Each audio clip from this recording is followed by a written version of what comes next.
First, open your CapCut and click the New Project. Select the video that you want to edit.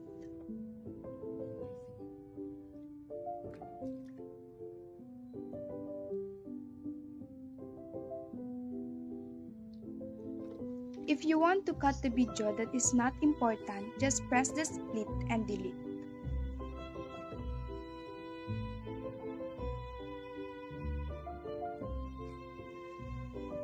If you want to add more picture or video, just click the add sign and choose picture that you want to add.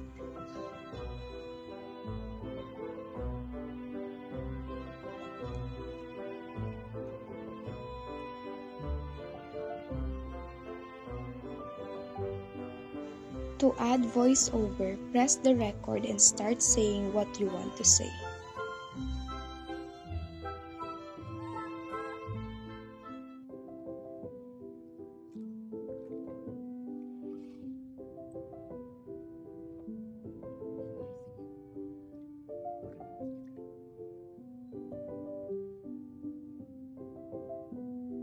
To add effects, click the part of the video that you want to have effect and click the animation. Choose the effect that you want.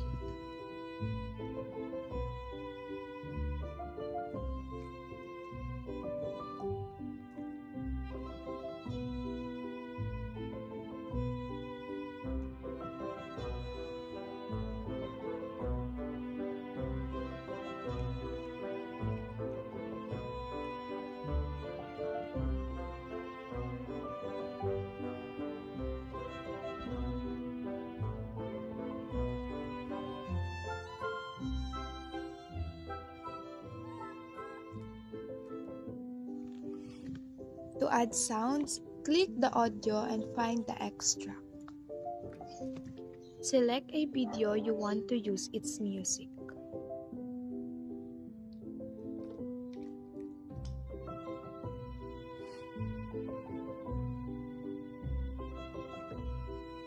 If you want to add text, just press the text and add text.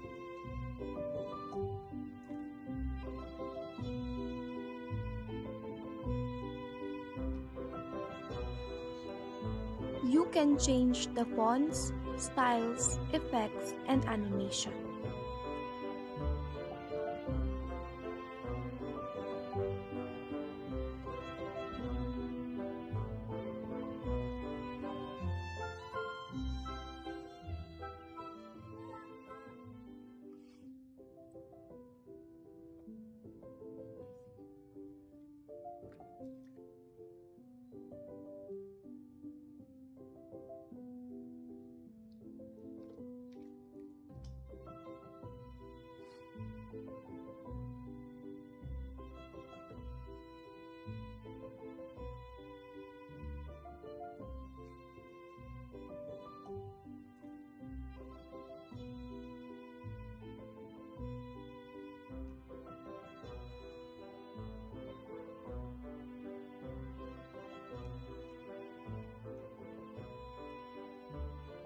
To add caption, click the auto caption.